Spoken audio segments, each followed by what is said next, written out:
Le 1er mai dernier, nous avons célébré la fête de Saint-Joseph, patron des travailleurs, qui est aussi traditionnellement marquée par la mise en avant des revendications des grands syndicats nationaux. De son côté, le comité Église et Société de l'Assemblée des évêques du Québec a profité de cette fête pour mettre en lumière l'enjeu de l'insécurité alimentaire qui ne cesse de grandir à travers le monde et même au Québec.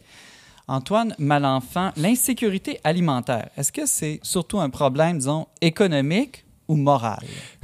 C'est les deux. Là. Le problème, c'est qu'on a sorti l'économie de la morale. On pense que c'est des pures mathématiques bien froides, là. Mais l'économie c'est une affaire de relations. Hein. On parlait même du commerce à une certaine époque comme étant même un synonyme de la relation.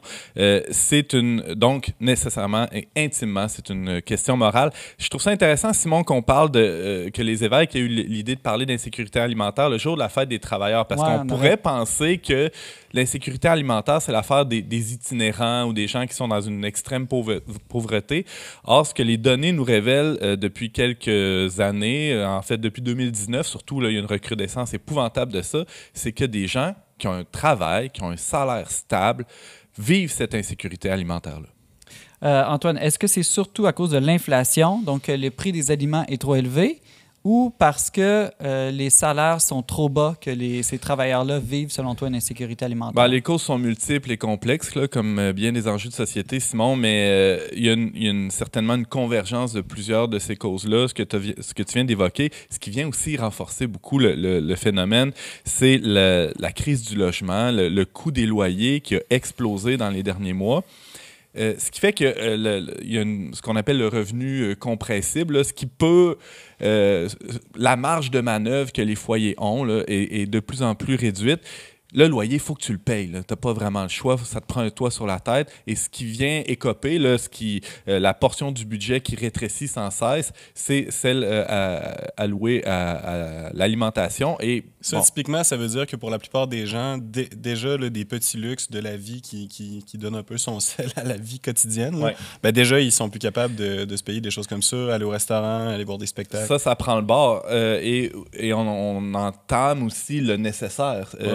Acheter des pâtes, des patates. Là, au Québec, là, dans les 12 derniers mois, en fait, les 12 mois de 2023, c'est un Québécois sur 10 qui, au moins une fois par mois, avait recours à des banques alimentaires. Okay, donc, il y a probablement quelqu'un qu'on connaît autour de nous qui fait la file au moins une fois par mois pour avoir un soutien alimentaire. Est-ce qu'on peut dire qu'il existe un droit humain fondamental d'accès à une alimentation de base? Ben oui. Bon, le langage des droits, là, c'est pas ce qu'il y a de plus sexy, mais le Canada a signé un protocole en 1976 pour dire que tout le monde devrait avoir accès à de la nourriture, au moins de base. Le problème, c'est qu'en 2010, ils ont refusé de signer l'espèce d'entente qui venait ajouter des conséquences légales à ça. Là. Dans le fond, ils voulaient éviter d'être poursuivis. Le gouvernement voulait éviter d'être poursuivi si jamais il faillissait à la tâche. Là, ce que ça veut dire, finalement, aussi, c'est qu'on reconnaît dans le fait de se nourrir quelque chose de la justice. Hein? On parlait de morale au début de la chronique, Simon. C'est que c'est pas juste une question d'économie. C'est si quelqu'un à côté de moi n'a pas le nécessaire pour s'habiller, se loger et se nourrir, on lui doit justice au point tel que de ne pas lui accorder cette justice-là, c'est nous qui le volons.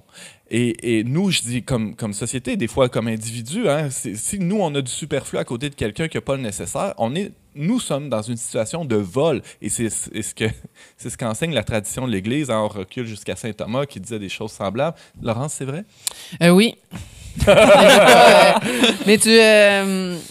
Mais à ce moment-là, je veux dire, c'est clair qu'il y a du monde qui n'ont pas le nécessaire au Canada, mais ailleurs dans le monde. Fait toi, tu défendrais, on est voleurs de facto, là. On est tous voleurs. J'imagine de manière proportionnelle au degré de responsabilité et à notre capacité. Bon, c'est ça aussi. Bravo. Moi, je détiens une épicerie. Puis là, je voyais dernièrement la mayonnaise passer de 8,49 à 11 $ en l'espace de quelques semaines. Je profite de l'inflation généralisée là, pour gonfler mon prix. C'est clairement un vol. Il n'y a pas d'autre façon de nommer ça.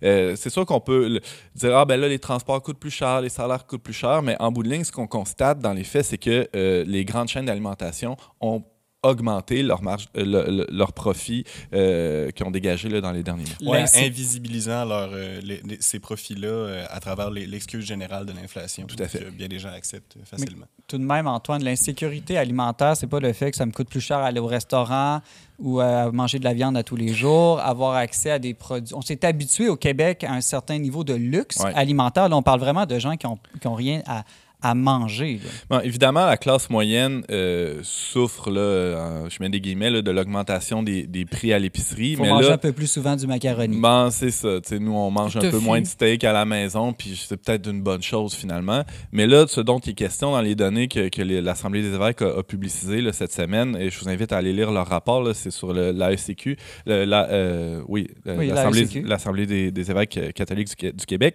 c'est que c'est la portion la plus pauvre qui est en train de grossir, hein, la portion la plus pauvre au Québec.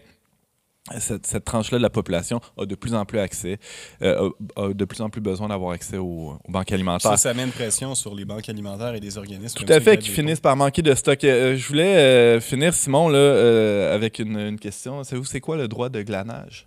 Non. C'est pas dans la Bible, ça, le droit de ramasser un peu les petits fruits des champs sur le bord de la route? Tout à fait. Et chaque producteur, là, en fait, c'est dans le Lévitique qu'on demande ça. Et ça se fait encore aujourd'hui, même en Israël, là, ou dans certains lieux dans le monde, où les producteurs laissent une bande d'arbres ou d'épis là, sur le long des chemins sans les moissonner, hein, pour que les passants qui sont dans le besoin puissent les ramasser. Peut-être qu'on pourrait avoir une section à l'épicerie de droit de glanage où les gens peuvent se servir. Peut-être tout ce qui est passé date ou proche de passé date. Devant la maison de chacun. Ou devant chez nous. Ben oui, pourquoi pas.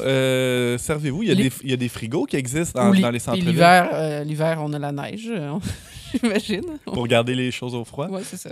L'autre fois, je suis allé chez toi, Antoine, j'ai remarqué que tes ados pratiquent le droit de glanage dans ton garde-manger. Ouais, t'as remarqué ça. Merci de l'info. Antoine Malenfant, tu es rédacteur en chef du magazine Le Verbe. Merci beaucoup. Fait plaisir.